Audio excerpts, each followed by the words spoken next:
And we're live with Rosemary Butler, part two. Well, that's four, but two. Okay, now, Rosemary, I'm so glad that we're getting to do this again. yes, me too. I was so embarrassed about that. Don't be embarrassed. Shit happens. I know And every time I put my head down too far, it looks like shit. well, no, they won't know what we're talking about. But no, you really rolled with the punches, and you were a tremendous trooper. Wait a minute. Now all of a sudden your head got low again. Bring that Okay, head up so we don't. well, I'm going to go on what you see because I can't see even my eyes. Uh-oh, the shit just appeared. Rosemary's got a virtual background, so when she moves her head a certain way, there's like a Okay, but if brown you shit on get my head. your head higher in the picture, it doesn't do then yeah, but I don't want you to sit uncomfortable. Don't worry I about it. don't Well, mind. It's just I can't even see my eyes you can't see your eyes? Why? because I'm out of the picture. No, well, that's not good. We can see your eyes. You can see the shit. The nearest seagull. I have to do some housekeeping and make sure that we're live, but I do believe that we are. I'm quite sure that we are. So Rosemary, Yes. we are live, and I love that about us. Hi, you guys from California. So, okay, so we had to, I'm so sorry. I had to like reschedule you like three times because, Oh, don't worry about it. excuse me, Snuffy was having stuff, and now I'm coughing. I have to have a Halls. Yeah, and so I ended up taking 6 weeks off, which was not my plan, and I'm so sorry that I You kept have to changing do this. what you have to do, you know? You've been through this, so you understand. We Yeah. were just talking about it. So, in what context of your life did you go through it, Ro? Um, well, my mother, my father, and my two brothers all died, and not at the same time, Oh, but I were was you caretaking for all of them? um not so much my dad because I was very young then, but uh my mom, you know, I lived in the marina and I was right on the water. And she always, she was from New Zealand. And so she always wanted to be on the water. And Mm, so it was like I was living her dream. mm. And um, she had a brain tumor that was not cancerous, but it was pretty close to her optic nerve. How did they find, how did they know that? Well, we thought she had Alzheimer's or dementia or something because she was doing stuff that didn't make sense. And the poor dog was like running up the curtains like this, like, I haven't eaten for a week, Oh my gosh. and she was like a cook, and she had sat at the table and she had mounds of cookbooks that she was cutting out the recipes for. And I think she Huh? thought she was cooking and making dinner. Which she Oh. did a lot. But it was really funny because she started cracking jokes and stuff when she got in the hospital, and she is not like that at all. And she just dealt with it. I mean, it was like really a wake-up call for anybody who's never been a caregiver.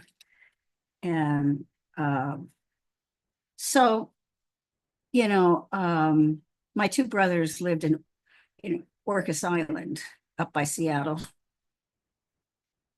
And Okay. I don't really know where that is, but I'll pretend that I do. I know where Seattle is. you know where Seattle is, and it's right on the coastline of Canada up there. Mm.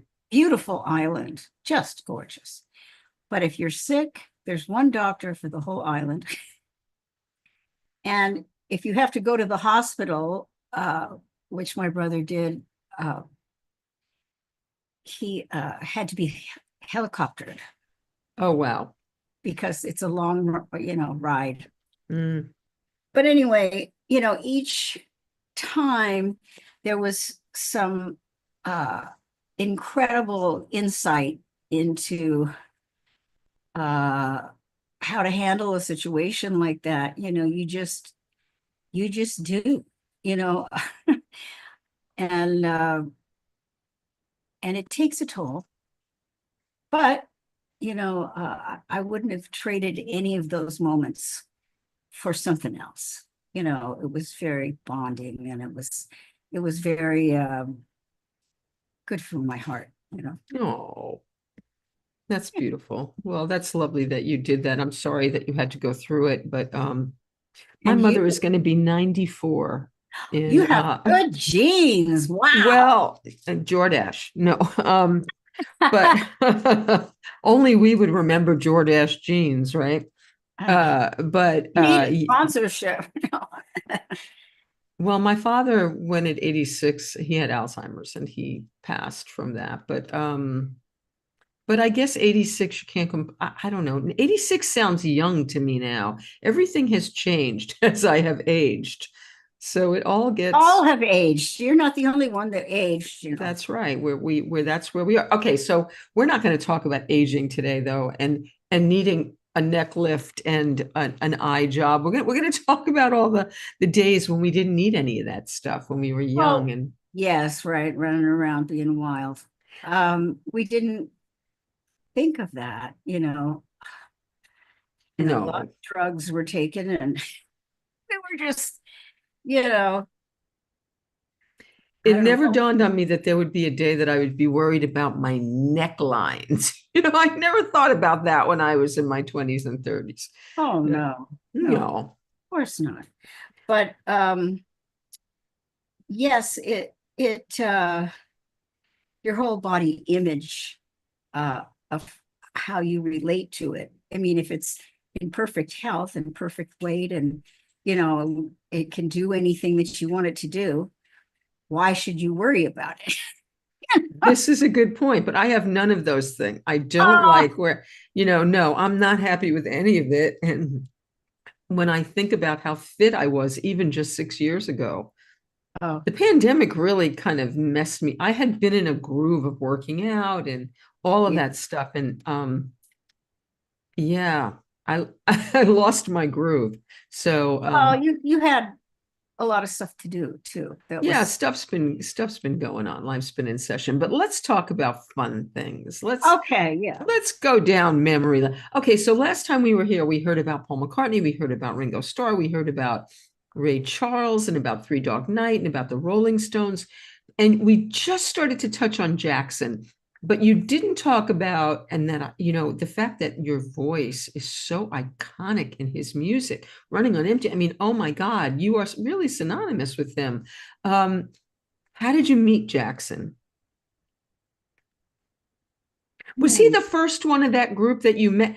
No, who was the first one of that group that you met? Bonnie Raitt. Bonnie Okay, Raitt, so door how'd you meet opener. Bonnie? Well, there was this guy named Catfish Hodge, who was a blues singer, and he opened for our all-girl band, and I really liked him. We used to get, This was the Ladybirds? Mhm. Uh-huh. And I think it was Ladybirds, Or and was it Bertha? I don't know. I don't know, Yeah, I know. but anyway, he was funny, and you know, I adored hanging out with him. So we used to go to places and eat pies and laugh. Eat pies. I like it. You know, just silly. And he wanted me to sing on his album. Hmm. And so he wanted me to sing with Bonnie. Bonnie and I got along like two old sailors. We were like, oh, yeah, it's a man's world. And our voices sounded magical together. It, Mm. it just really did. She was my mentor. And I learned so much from her. And Okay, she so how did it come? All right, I know Catfish Hodge. How did you guys had a session. had a session? And did you know immediately that you guys were perfect together? Did it come out right away? Did you have to work at it, or was it just there? there. Yeah. Mhm. And I was a huge fan of hers. But she opened the door to um, so many people. Jackson had Bonnie and I sing together on his album. Right. And she's so funny. She's just a goofball. You know, this is about me, not Bonnie. Okay. I have Well, to. you can tell us a Bonnie anecdote. How was she a goofball? She is hilarious. And so we're singing together, and she's putting her red hair over me to see what I look like if I had red hair. And then she's this is a joke, okay? Everybody knew it was a joke, but she was acting so serious. It was like, oh my God. She started saying that, I don't know if I should even say this, but she was selling the evening for, like $50. Okay. And as we get going, the price is going down. It's getting later. As it's getting, well, now wait a minute. This had to be a long time ago. Oh yeah. Like what year was that? Because like I saw Bonnie in like 72, I sang on her 3. records. Yeah, I sang on her records and did some touring with her.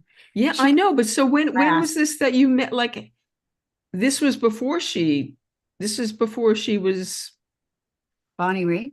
yeah. Was it?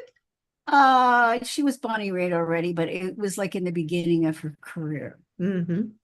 So it was like the early 70s, kind of? I guess. Yeah. Yeah. Mm-hmm. And you know, being a girl on the road is a different career. And I mean, we had to carry the bass and the bass amp up the stairs at the Holiday Inn and drive the truck. And, we had a big Wurlitzer keyboard and a big Leslie, and all four of us would have to carry it up the stairs to the stage, like sometimes several flights. Oh, And wow. I mean, it was hard work. It was really hard work, but we were Mm-hmm. so You in didn't love. have roadies? No.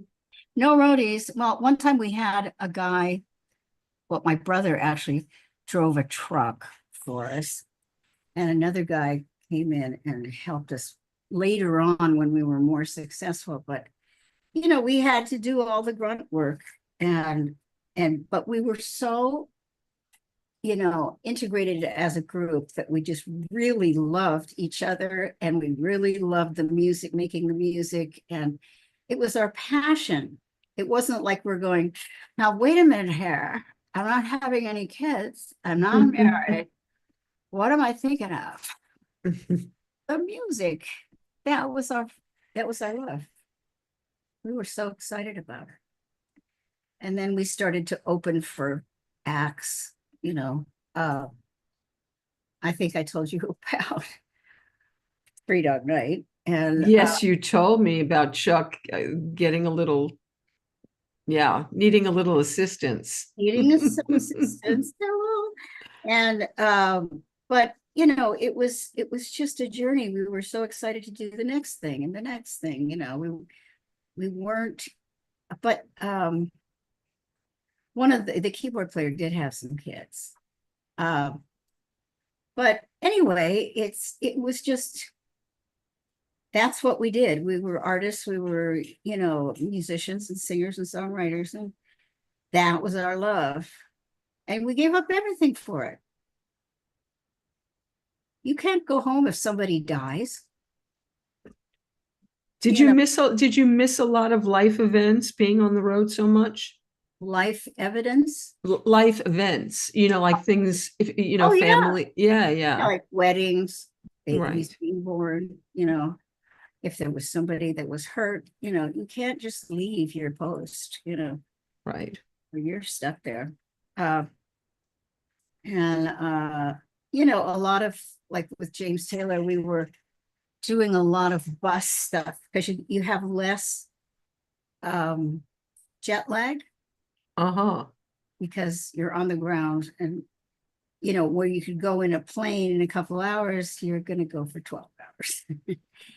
And so we were the only privacy you had on a bus was your bunk. Oh my God. Was it kind of like I got on the train, the Ringling Brothers train that they all lived, and they only had like these little teeny little slat bunks that they slept in, Oh, which well, closed with curtains, but right. that was their space. That was their own, was it like Yeah, that? we go. I'm going to go to in my tomb, in my tomb. Yeah. You're having so much fun that you don't, I mean, it, it's not for everybody, I guess. Wow. That's a lot of, yeah, you spent a lot of your life on the road and being the only woman in many times, I imagine. Right. Yeah. That's why I loved working with Linda, because she had, somebody to wash your clothes and somebody to do your makeup and hair, and we had a trainer, Mm. and all of that really made it nice for females too. Okay, so let's go back. So you started, Bonnie was the first one you met, and you sang on her albums, and you toured with her? Did you A tour with little bit, Bonnie? yeah, yeah, a little bit.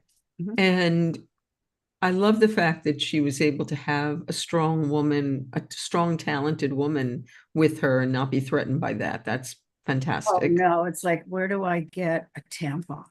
And how do I get a bobby pin? I just want a bobby pin. Okay, he has one.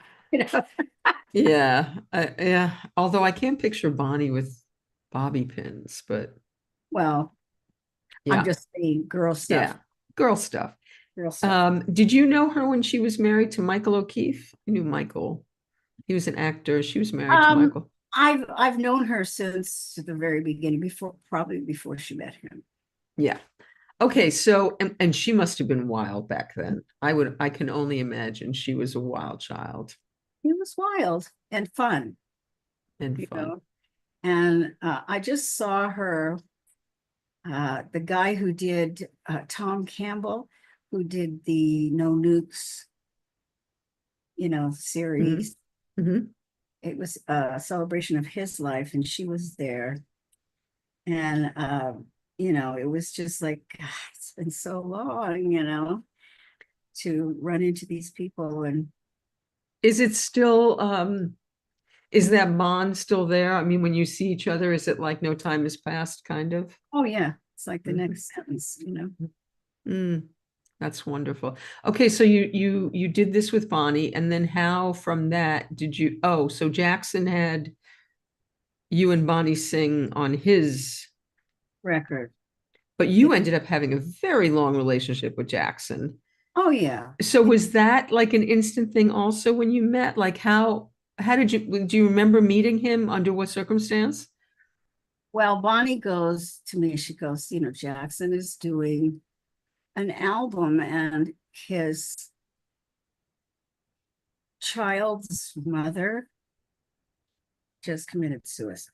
So he's Oh, really bummed, and he's doing it all by himself. So mm, why don't you go over there and just, call him and say, oh, I'd like to come and watch your work or something like that. I said, if you are putting on a tambourine part and it's 4 o'clock in the morning, I'm your girl. I'll just watch and applaud. And we got along, really well. And he taught me a lot. He's very brilliant at what he does. And taught you a lot about music, about singing, about what?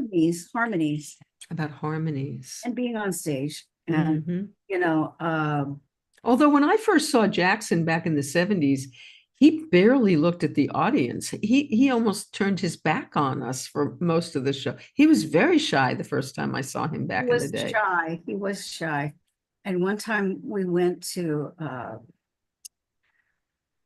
Cuba, of all places, Uh-huh. and it was during Running on Empty, and it was all people from the armed forces. And he was going to do the song about, the roadies coming and taking this stuff off, but I still am sitting at the piano. I still like to play. And at the end of a concert, it was like, no, we want rock and roll. And they were almost booing him. Oh my God. And shy little Jackson went up to the edge of the stage and he said, this is my show, and I have chosen to do this song.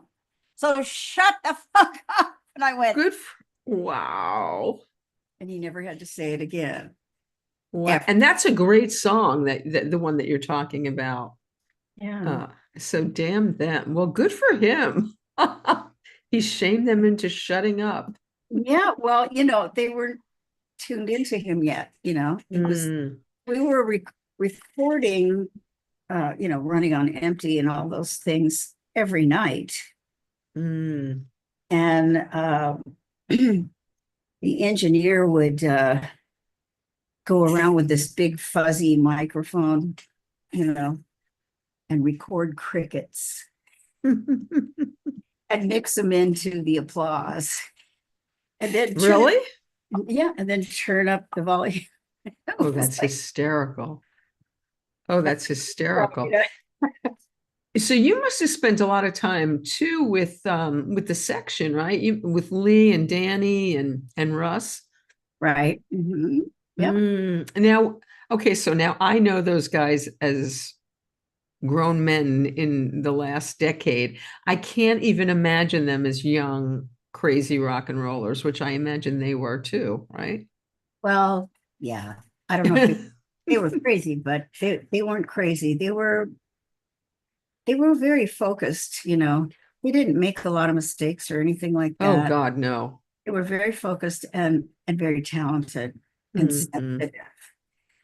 And I think it was Lee Sklar. They like to rent like real hot cars if they have a day off, race them, Mhm. or something like that. And but Lee Sklar, when we were in Europe, he would like to walk at night. And so we'd walk around castles, you know, Oh. in the dark with the twilight. Mm. Because what are you going to do? You're done with the gig and then you have to get up and do the next one, and it's like, I want to see where I am, I want to experience it. And uh, um, yeah, so it was fun stuff that you just wouldn't normally do. Um, And so how was it for you? I'm an alcoholic addict and I'm sober now for many years, but was that ever a problem for you being around all the substances all the time? And well, it was just like that's what they did. that's You know, what they did. You didn't? I did, Okay. I did, but I was not the person that bought it and gave it to everybody. Mhm. I was just trying to relate. Well, being a girl is nice that way. You can usually find guys who've got the stuff. Yeah, right. No, Mhm. I'm also a friend of built up years. Oh, I didn't know. Okay, so me too. Okay, I didn't know that. Okay. Well, yeah. So you had your That day. was very helpful when I was on the road because we'd have a day off and what am I going to do? I don't know anybody in town, so I go to a meeting. That's so fast. How long are you sober, Rosemary?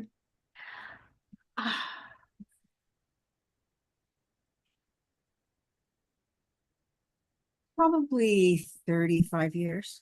Wow, that's amazing. Fantastic. I need every brain cell. I'm only 23. I lost quite a few. I Yeah. like my brain cells.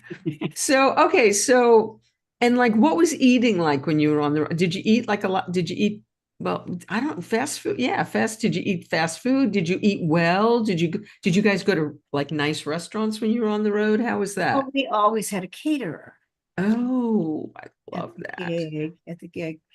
And, when you're going through the middle of the country, they have a lot of chicken. So every day for like 3 weeks, we had chicken and we were freaking out. We were like, ew, I'd rather go to McDonald's. I hate chicken. And then Doug, who I told you is the guy that I sang with, he started taking Jackson Browne's songs and rewriting them with chickens in them. Oh. Running on chickens. These times you've clucked. Oh my Lord. Fountain of chickens. Oh God. It was hilarious. We even did some of them on the stage because we thought it was funny. Oh, that's hysterical. And so today, so are you still good friends with Jackson? Do you still have a I magical just saw him relationship? and Bonnie together and I just did some recording with him. Oh, Yeah. And he's doing stuff around here. We can actually go see him. I like yeah, that. that's fabulous. Okay, and so how did you meet Linda? Okay, Linda. Linda Ronstadt, for those of you not in, you who are wondering Right, what right. Linda we're talking about. I think it was through Jackson or no, I think Jackson. And we were sitting in somebody's living room, and on little wooden chairs, and we were singing together. On little wooden chairs? Just, Yeah. it was not glamorous. Uh-huh. Okay. We're just sitting in this living room and on these chairs, and we're trying to sing a song together. And she just blew my mind. Mm. She has the strongest, loudest, most in tune voice of anybody that I have ever met. And, Yeah. I said, wow, I guess I really better study. I want to work with her. She was. And she was always studying. Think about Really? all the different changes that she went through with all the different genres and stuff. Absolutely. She adjusted her voice. I saw her on Broadway in Pirates of Penzance. Yeah. Yeah. That was Yeah. a childhood dream of hers. Mm. She wanted to do. And she was always singing in the shower and singing. And when we'd have a day off or somebody was sick or something, she'd call the top coach from the local like New York Opera or something to come in and help us. Oh, wow. Yeah, I mean, she was so on top of that. Yeah. And were you guys magical from the first? Like as soon as you started to sing together, did it just? It was a great sound together. I mean, some people sound great together. Like Michael McDonald and I really sound good. Now, how did you meet Michael, and what was that about? That was a session. We were singing for Randy Newman, and he had just come to LA, and I was first time I heard him sing, and that our voices sounded so good together. I said, okay, I'm using you on all my sessions. And because you get triple scale, so do I. I'll fill out all the forms. Okay, don't worry about it. And so we worked on a lot of different albums, but it was Randy Newman's song. He was my first student. Speaking of which, my friend Jackie Sullivan is on here, and she was saying she's one of your students. She's a woman who. So he was your first student? Yes, I was on the road with James Taylor, and he was opening for James. And I don't think he knew anybody on the tour or anything. So I was his friend. And then he heard me warming up my voice every day, and he went, "Would you give me a lesson?" And I went, "Sure, I know how to do that." And he has a very quirky voice. It's not, the normal straight kind of voice. It's spectacular and so unique, but yes, Yeah, and his songs are so incredible. But anyway, so we were singing on this song that was called "I Just Want You to Hurt Like I Did," which he sang for his kid when he was going through a divorce. Ah. And I went, "Ooh, short people have no reason to." It was intense. And he also did a musical. Yeah. And James played God, and all these people were on it. It was just amazing. But anyway, so he gave me some really nice jewelry at the end of the tour. Oh. But we were waiting for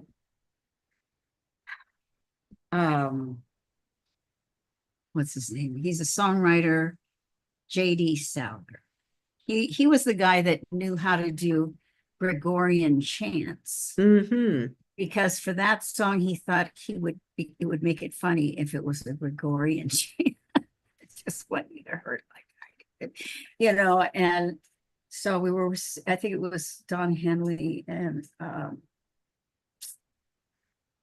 Timmy Schmidt. Anyway, so we're waiting and waiting and waiting for him, and we hear this knock on the door. And I go over and I open it, and he's standing on his hands. And he's walking into the session. "Oh, sorry, I'm late." I went, "You know how to make an entrance." Wow. Because we were all laughing by the time he got there, But he was the guy with the goods for knowing exactly. Because when you do a Gregorian chant, there's things that rub, and most people would go, "Oh, you can't do that. That hurts my ears," or something. But when you know what you're doing, it's beautiful. Mm. It's a whole talent in itself. Wow.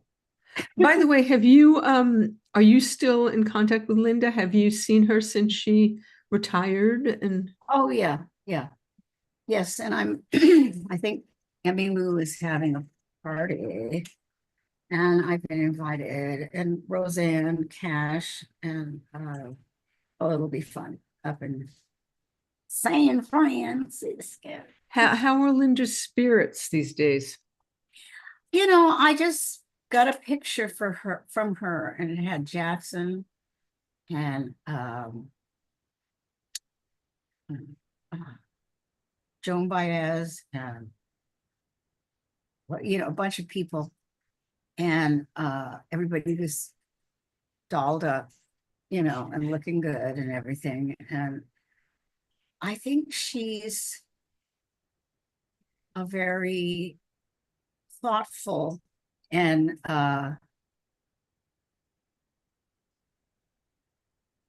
she knows that she has a lot of stuff that she's dealing with, but she's not bitter, and she's not pissed off because of it. She's just, well, this is what I got, and I'm dealing with it, but it's Does not. she still have a quality of life? Well, the quality is her people that love her, and she does talk to her fans. Mm-hmm. And she is bedbound. Yeah. Oh. And but I can't wait to see her. Yeah. Yeah. I really can't wait to see her. But she is strong, and she has her daughter that she adopted, Mm-hmm. was her main caregiver. She can have any nurse or doctor she wants, Sure. but as we know, there's nothing like family and loved ones when it and comes to that sisters, stuff. yeah, her sisters, yeah. Yeah, she's a very interesting human being because she's not like a normal person. What does that mean? Well, she's highly educated and like a genius, you know. She sees things that I don't see, you know. Like she could I was talking to uh the engineer and he goes, she knows how many tiles are on the ceiling. Wow. Yeah, wow. That's Yeah, crazy. but you know, she's fun. I like I like the way she is. And we had a lot of time, just the two of us in the bus.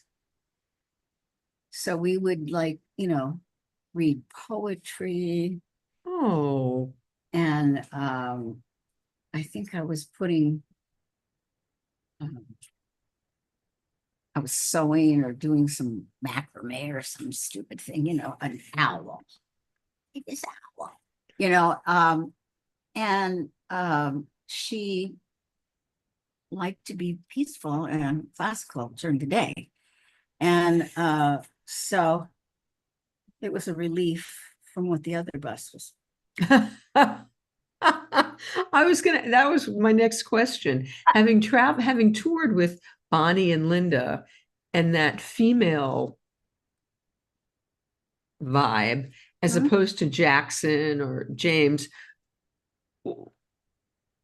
how are they different? How were those tours different for you? Well, you know, when you first go on the bus and everything, there's a protocol, you know, you have to fit in and you have to uh I didn't play poker or any of that. I mean, they like to play cards and you know, I wasn't a part of every conversation. I was just there Hmm. reading a magazine or something, you know, and but it's fascinating when you spend that much time with somebody uh, you know, that's doing the same job, but don't really know them, you know, and you get to know them. I And was going to say you must get to know them after living on a bus with them for a while. yeah, you Yeah. do. You do. And Hmm. everybody gives everybody grace, you know, it's like, oh, okay, I get it, you know. And it was hard because when the wives would come, they'd get all around me and they'd go, so who's cheating? And I went, you think I'm crazy? I'm not going to lose my job. I'm not going to tell him anything like that, you know. And then just one person would, you know, try to get me to say sometimes. That's their life. You know, I'm not doing anything. Good for you. Yeah. And was there one particular person that you toured with that was more fun than the rest? That was just that David stands out? David Lindley, Uh-huh. he was hilarious, and well, it was like he was a multiple or something. One day he would be a samurai,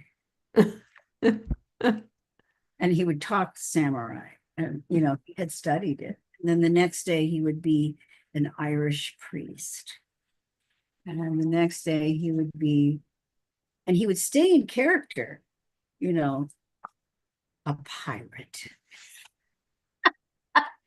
coming to get the young ladies, you know, and all this stuff.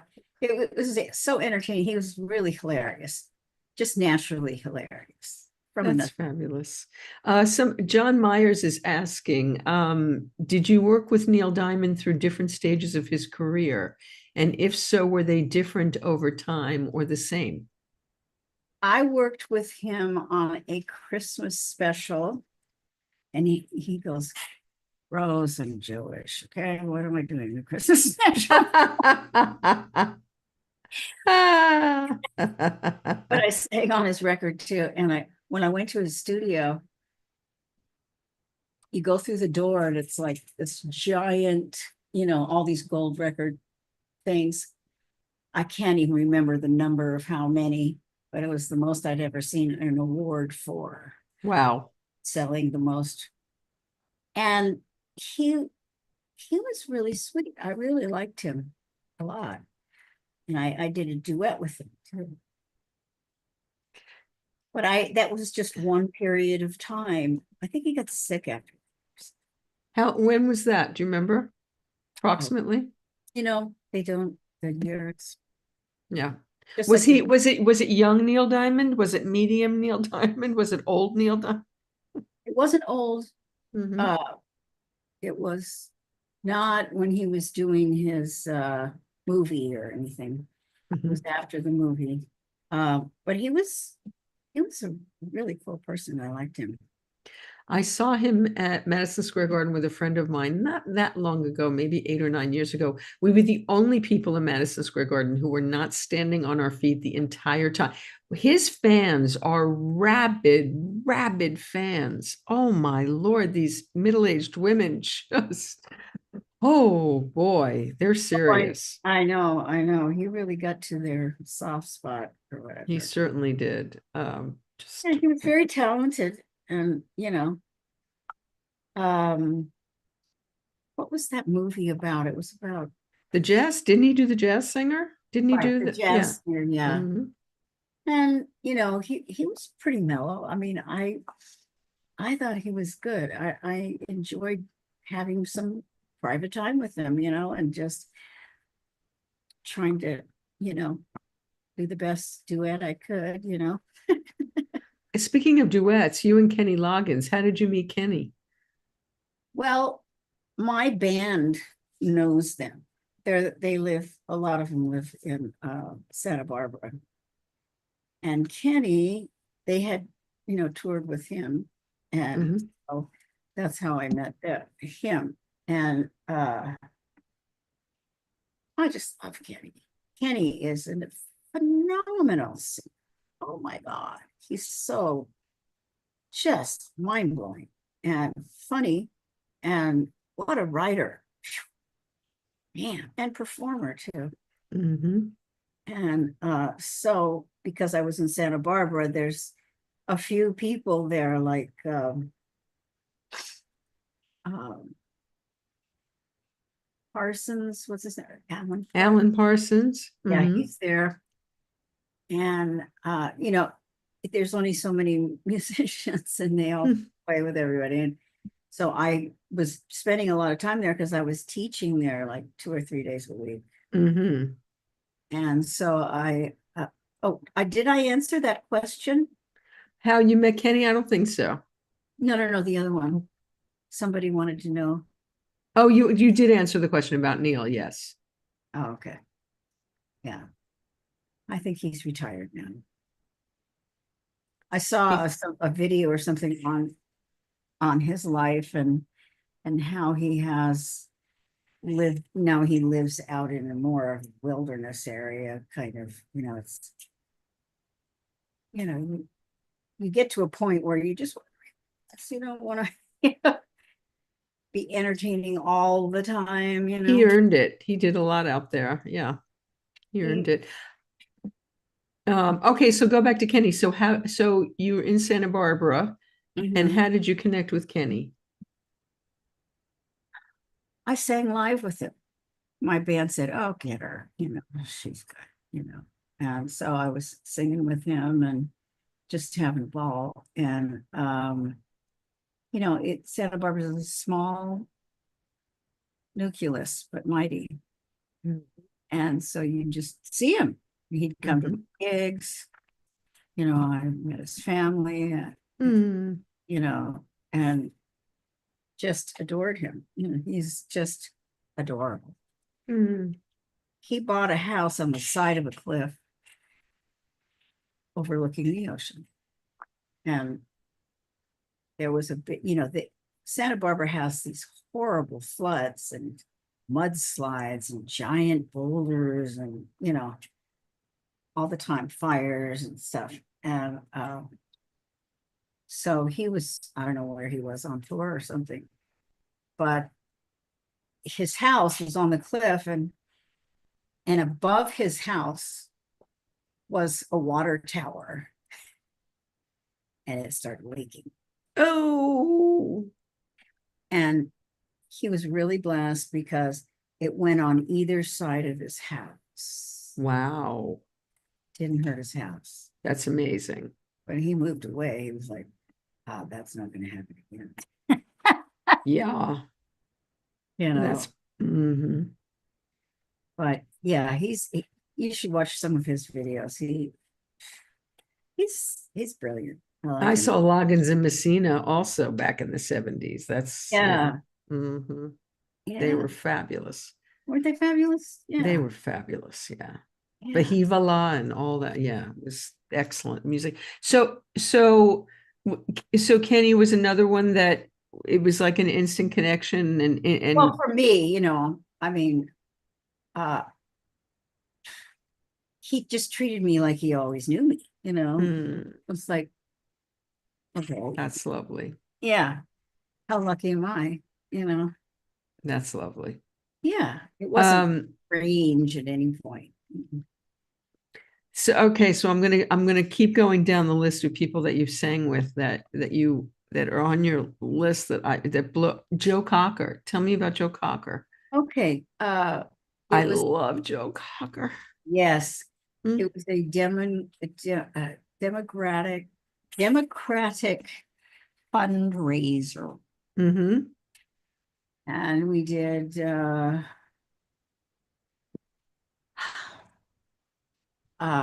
couple songs. There were two black girls with me, and we didn't dance so well together, but we did what we could, and he was so wild. His voice is so electric and just alarming. It's like, what's wrong? And he was brilliant. And Was he as loaded as he looked all the time? I don't know that he was loaded. Because he always looked loaded. Well, I'm just, I don't know if he it's had so, free-form kind of thing that he was doing yeah. with hands and stuff, but no, I mean, I didn't have a chance to talk to him. Was he a pro? Was he? Oh, absolutely a pro. Mhm, Oh yeah, absolutely. Business, business, business. mhm. But I didn't get to know him personally or you know, but I heard, and I don't like to say gossip, but I think that at the end of his life, he wasn't doing so well. Mm. Oh, yeah. You know? What about Bruce Springsteen, who is now under fire by the idiot in chief? What was your experience with Bruce? Oh, well, I met Bruce when I was in my all-girl band. Oh, that was a long time ago. Yes, it was. And he was just starting. He Uh-huh. was Bruce yet. He didn't have his voice yet. He didn't have his songs yet. He didn't Wow. have his attitude yet. He was he has a wonderful book, biography, Mhm. that you would love. It's really well written, and I'm in it. Oh, that's fabulous. Yeah, the Bertha group is in it. So anyway, he told this very funny story about he was trying to get to the gig, and there was a time when he lived underneath the pier Where? in Jersey, Under the pier in Jersey. Okay. and all he had was a surfboard and a guitar. Wow. And Wow. yeah, so he was really, and then I think he wrote his first album, uh, living on the floor of a beauty salon. Somebody let Oh him. my Lord. And so, Wow. um, it's a great book. I loved it. Should get it. So I think he might have been living at the beauty salon, and he had a car, and he got on a toll road or something, and they wanted the money. They wanted, you can't go through until you've got a lot of people backed up behind you, and he didn't have any money, and And Rosemary, you have to move your head because that thing is. oh Yeah. no. Okay. Always tell me. Thank you, little whatever it was. So he was going through like underneath the car and in the trunk and trying to find, it wasn't very much money, but it was money that he didn't have. And everybody was like, hey, what's taking so long? Get out of here. And so the person at the toll gate said, okay, I'm going to let you go through this one time, but don't ever come in my line again. Wow. But he came, he played guitar, he played a few songs, nothing that was a hit because it was before he was a hit. But I really liked him. I thought he was really cool. And then I sang Stay at the No Nukes thing with Jackson and that was a thrill. We were backstage when he came off the stage, he used to slide it across the stage on his knees and do all this. He still does stuff like that. Still does? Yeah, he's still. I saw him do like a 4.5 hour concert not that long ago, and he was doing acrobatic solo. He's unbelievable. Yeah, he really is. And so we're watching him. He comes off stage. It's just like a fighter, where the trainer's there and they're like, right, and everything. There's a big thing of ice water they throw on his head. Wow. To calm him down because they're still standing waiting for an ovation. Right. And then he drinks like 2 things of Gatorade or something and goes like this, shakes his head, and then goes out on stage completely soft and wet. Wow. I went, okay, he's a fighter. He really is a fighter. Wow. That was impressive. John's asking if you have any Warren Zevon stories. Oh, yes. You should read that one also. He has a book out. And Warren is a very talented man, and Jackson had a blast, working with him, Werewolves of London and all that stuff. But he did a song called Jesus is a Cross Maker, which you would never suspect that he would do, but he was about to die. So I guess he was looking at his spirituality. Wanted me to play the part of angels singing in the background. Oh. So I was really using very, very high notes and stuff. And I went, okay, this is the side of him that nobody knows. His book is like, oh my God, tell everything, but I think he fell off the stage one time during tour, Wow. He's a very interesting person, and I love his lyrics. I love his lyrics. He's funny. Well, it's wonderful that he's being inducted into the Rock and Roll Hall of Fame finally, posthumously. Oh, yes. Good. It's about time. I like his book. It's interesting. I bet I would. Okay, so how about my friend Stephen Bishop? How about him? I met him when I was in Bertha. Oh, wow. You've known him a long time then. Stephen Bishop, yeah. He is very talented. And when he was very young, he was driven to be a success. And he had these wonderful songs, and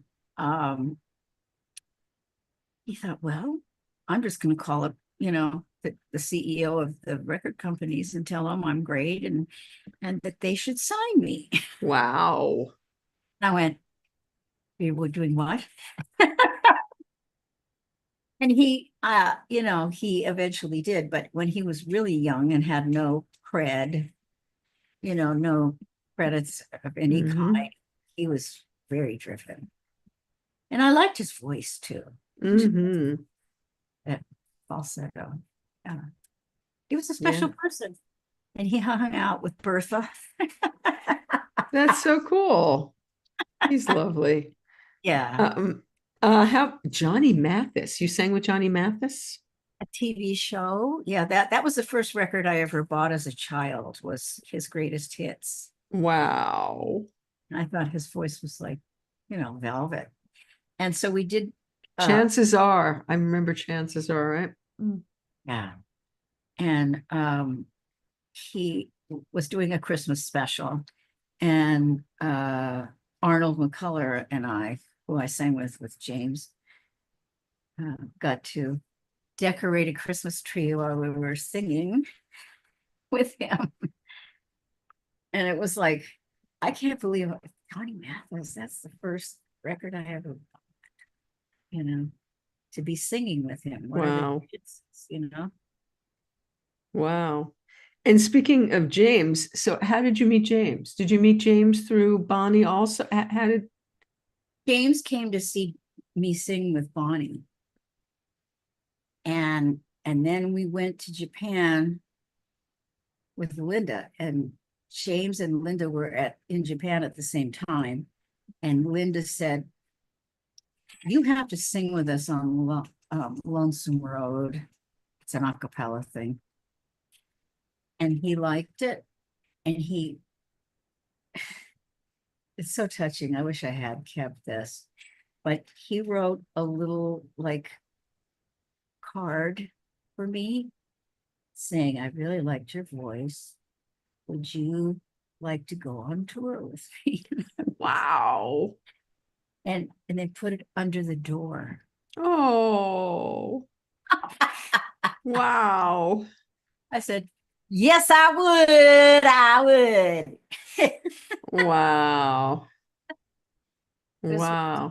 very sweet. I wish I had that. I'd have framed it and put it up everywhere. But you've got it here. You know that it happened and you've got it. You've got it. Yeah. So no one can Yeah. ever take that away from you. But the first time I sang with him, it was after, I think, No Nukes, after one of the shows. It was a club that everybody would go to. And all the musicians were there jamming and nobody was singing. So I'm going to be the singer then. So I got up and I was singing with everybody. And James came in really late, like 2:30, 3 o'clock in the morning or something. And most people had left, but he just, it was like a nautical theme. Mhm. And there were like logs that you could sit on, to mark where the stage is. It was so small. And so we were both sitting on a log, Hmm. and he just started singing something, not even with his guitar or anything, and just making up stuff. And I instantly started singing with him, and our voices were just wonderful. That's fantastic. It was great. I was Hmm. like, Wow. That's so fantastic. yeah. Uh, how about Willie Nelson? Willie. I sang on his greatest hits with an orchestra Wow. in Nashville. And it's the only one I've ever seen where he doesn't have his hair in braids. His hair is all like curly, and he has a tuxedo on. Oh my. And all the big hits that he had, and he has a great book also. You love his book. Mm. He had to have milk for the baby, and I think he gave away his royalties to one of his biggest hits because he didn't have any money. Oh, jeez. Okay. But he made it back. But Yeah, I'll still say. hard times. And so uh we sang on all of his hits, and it was with an orchestra. It was in Nashville. And I went there and they had a hotel for me that used to be a train station. It was right by the tracks and the trains and all that stuff. And, you know, it was also, I think, Fan Week or something. So all the hotels were completely sold out. And so I go to the room that I'm supposed to stay in, and there is no doorknob. What? That's what I said. It was really early in the morning, like, and I'm like, what am I supposed to do? Sleep in the lobby? I mean, I don't feel safe, you know? And so I went down and he said there are no hotels that have any spaces. I've called around. You're gonna have to sleep in that room. Oh, okay. So I moved the dresser to the front door and went to sleep, you know. And it was nice because Janis Joplin's producer, who produced Bertha, Gabrielle Meckler, was on the same floor. And so that was calming to me, you know, that I knew somebody somewhere, you know. But Wow. you know, it was you've been to Nashville?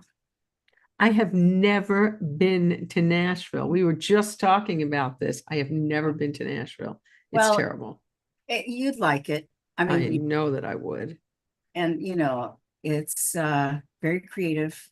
I think now there's a lot more like high-rise things there. There used to Oh, be really? Mhm. little houses of publishing and stuff. And but everybody knows everybody, and everybody goes to everybody's gig, and everybody writes with each other, and it's like no place on earth, you know, Mm. very small, and everybody tours. And Although I don't think it's as small and as it used to be, because it seems like every musician that's on, like all the kids that are on American Idol or on any of those shows, they all live in Nashville now. Like everybody lives in Nashville now, it seems. I know a lot of musicians that have moved to Nashville, quite a few. right, I think that a lot of the sound changed when all those musicians moved there, and it became Hmm. more like country rock. Homogen. Yeah, yeah, yeah. Hmm. And you know, I was thinking about moving there, but I don't think I could live away from my family, Hmm. because you know, if something happens, I want to be there. Yeah, yeah, I get that. I get. All right, I'm going to ask you about one more person, Paul Simon. Oh, I was singing with Paul Simon and um what are they called? The mm, uh, mom mom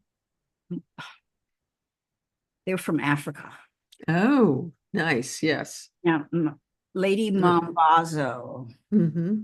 You get to sing with them. I mean, I was like, oh my God, you know, such an opportunity.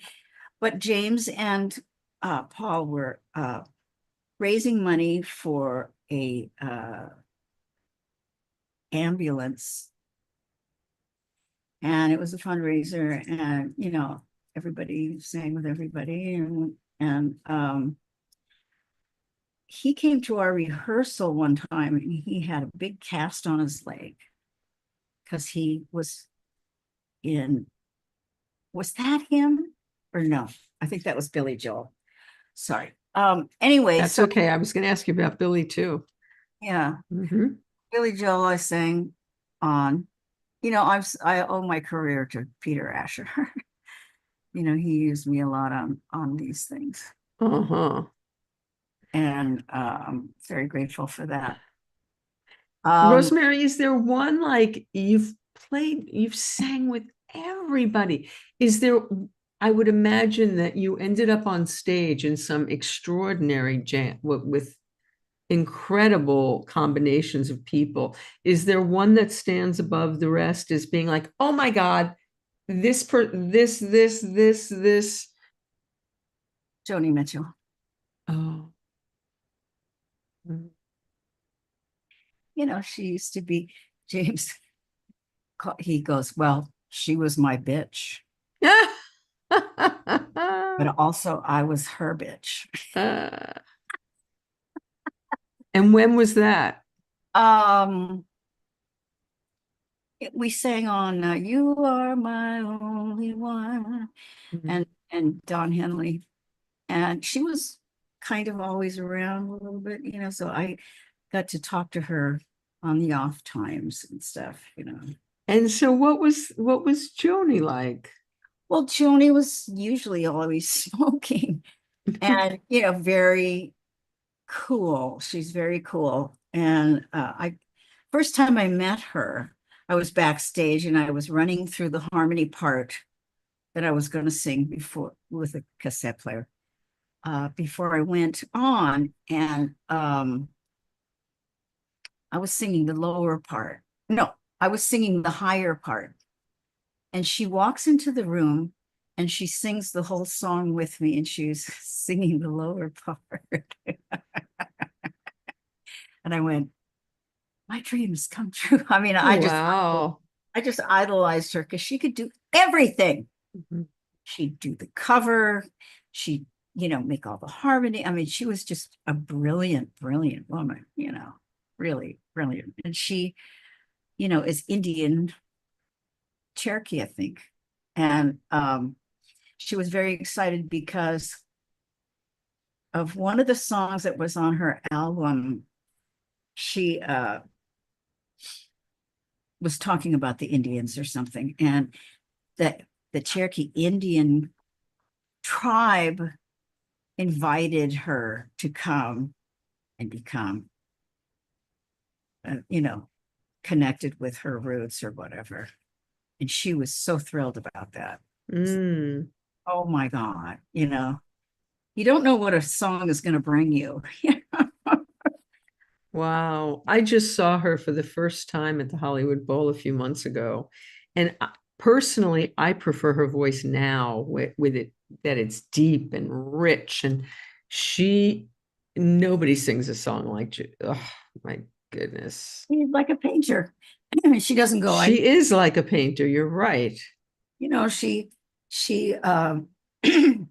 her lyrics are so brilliant Mm. that like instead of saying, well, I walked to the ocean, she would tell you what time of day it was, if it was raining, if it was overcast, you know, if it was sunny, and you know, Mm. where the houses were, you know, every little detail was so brilliantly, you know, in Mhm. focus for her. Mhm. And Absolutely. I love that. Amazing. So, Rosemary, tell me, so before we go, tell us about your teaching and how people can connect with you for that. Well, on my um, rosemarybutler.com, um, I'll put that in the liner notes. rosemarybutler.com, or, you know, on Facebook, on, I have a compilation video that's on YouTube, Mhm. and you can see clips of me singing with all these different people. Um, and So do you do it? You said you do it now on Zoom with people? Is that how you do it? I can do it on Zoom, but you know, Zoom has this canceling thing. If two people Mm, are doing something at the same time, it just turns off. And right. I know that there's settings for professional musicians and stuff, and I've used that, but still, I prefer FaceTime. Hmm. You And know, do you do it face to face ever still? of course, Of course. in the studio too. Oh, excellent. So Yeah, people can contact you for that. And yeah. then do you have any gigs coming up? Is the tribe performing? What are you The up to these days? tribe is performing. It's our 10-year anniversary, Oh.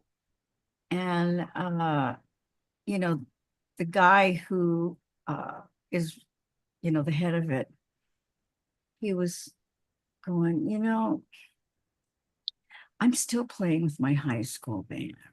I want to play with like really good musicians. How do I do it? And I said, oh, start a charity and people will come out of the woodworks. So he started a charity, and, we raised a whole bunch of money for homeless. We got a 15-bed recovery home. Oh, wow. And, remember when all the little houses were for the people, Hope of the Valley.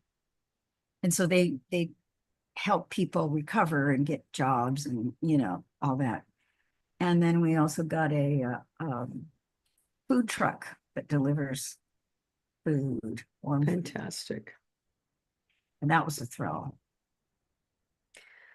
And so you guys do have a gig coming up for the 10th anniversary? Yes, on July 3rd, we'll be at the Canyon Club where we first started. Fabulous. We'll be doing Beach Boys. I love the Beach Boys. Is Rob Bonfiglio in the tribe? I love him. What a doll. He has played in my band too. And right now I think he's out with one of the Beach Boys. Right. Yeah. He's great. Yeah. You Yeah, ever heard he's his wonderful. songs? Huh? He has songs too. Oh, hell yeah. He played in my living room back in my Women Who Write days when I had the salon. Yeah. Rob played his own stuff. Yeah. Yeah. Mhm. Yeah, I love his music. I have his CD. I mean, when I was still buying CDs, I don't do it now. Everything is streaming, but yeah, Rob's wonderful. Nobody has a checking account anymore. No, everything is virtual. Everything in the world is virtual now. We're virtual now. A few years ago, we would have been sitting next to each other in my living room or yours. Right. I went to Staples. Mm-hmm. And I went up to the girl and I said, where are the pencils? And she goes, what's a pencil? No, come on. Oh my God, that's scary. Oh my God, that's so scary. Oh, what a pencil is. Oh my God. Is that really? She must have been 10. How could she not know what a pencil is? 20s. Oh my God. Pencil. I got to make a note about that. That's crazy. A pencil. Rosemary, thank you so much for being such a trooper and coming back and filling in all the gaps. What an amazing career and life you've lived and continue to live. And you too. You well, spreading joy and you're like a publisher. I mean, you're telling everybody's story. I mean, well, I also told my own. I wrote a book myself. Oh, you and did. I'll have to, and I'll have to give you a that. copy. I'm going to give you a copy of my book. Yeah, because it's called "Don't Jump: Sex, Drugs, Rock and Roll, and My Fucking Mother." So, but I love my mother. My mother is not going to be 94. God bless her. God bless her. Well, when I write my book, it'll be called "The Butler Did It." I love that. That's perfect. You have to do it. You have to do Instead it. of a knife, it'll be a microphone.